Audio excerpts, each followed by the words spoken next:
Hi friends, welcome back to my channel. నేనైతే ఈ వీడియోలో హోటల్ స్టైల్ దోశ మనం ఇంట్లోనే ఈజీగా ఎలా ప్రిపేర్ చేసేయాలో చూసేయండి. కరెక్ట్ కొలతలతో అన్ని తీసుకుంటే హోటల్ స్టైల్ దోశ మనం ఇంట్లోనే ప్రిపేర్ చేసుకోవచ్చు. దీనికోసం అయితే నేను 2 గ్లాసెస్ రేషన్ రైస్ తీసుకున్నాను. 2 గ్లాసెస్ రైస్ కి హాఫ్ గ్లాస్ మినపప్పు అయితే తీసుకుంటున్నాను. అందులోనికి హాఫ్ గ్లాస్ శనగపప్పు తీసుకున్నాను.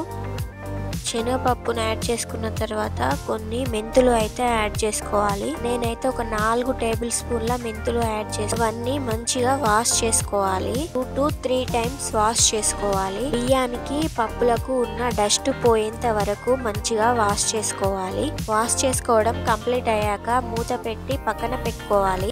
అవి నానబెట్టుకొని పక్కన పెట్టుకున్న తర్వాత ఒక హాఫ్ గ్లాస్ లావు అటుకులను తీసుకొని అవి కూడా నానబెట్టుకోవాలి. ఒక 10 మినిట్స్ నానబెట్టుకుంటే సరిపోతుంది.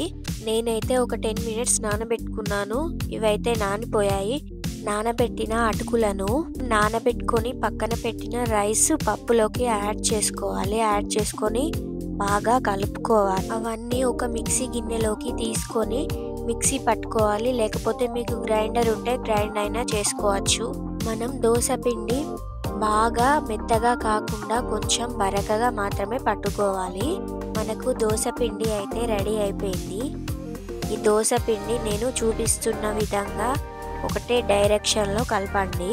ఈ విధంగా బాగా కలుపుకోవాలి. మూత పెట్టుకొని నైట్ అంతా పులియబెట్టుకోవాలి. ఉదయం చూసే వరకు పిండి ఇలా అయిపోయింది. దోశ పిండిలో అయితే ఎయిర్ గ్యాప్స్ అయితే ఫామ్ అయిపోయాయి. ఈ ఎయిర్ గ్యాప్స్ పోకుండా సగం పిండిని తీసి ఒక బౌల్లోకి వేసుకోవాలి. నాకు అవసరం ఉన్నంత పిండిని తీసి పక్కన పెట్టుకోవాలి. మిగిలింది మూత పెట్టుకొని ఫ్రిడ్జ్లో స్టోర్ చేసుకోవచ్చు. మనకు అవసరం ఉన్నప్పుడు ఆ పిండిని వాడుకోవచ్చు. ఇప్పుడు దోశలు వేసుకోవడానికి పిండిని అయితే ప్రిపేర్ చేసుకోవాలి.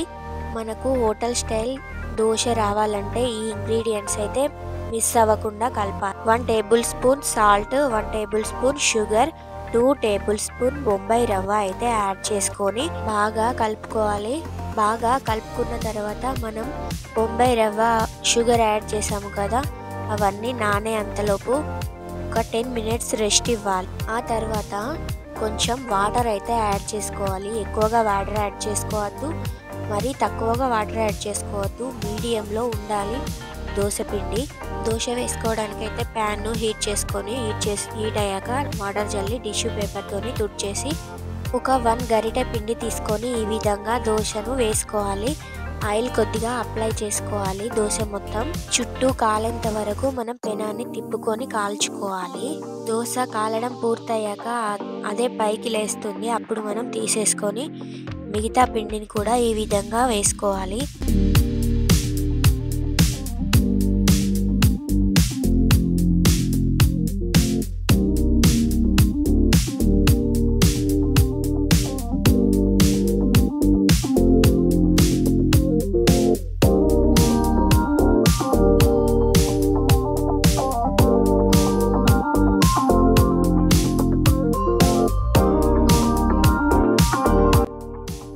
మీకు ఈ వీడియో నచ్చితే ప్లీజ్ సబ్స్క్రైబ్ చేయండి, సపోర్ట్ చేయండి, లైక్ చేయండి, షేర్ చేయండి.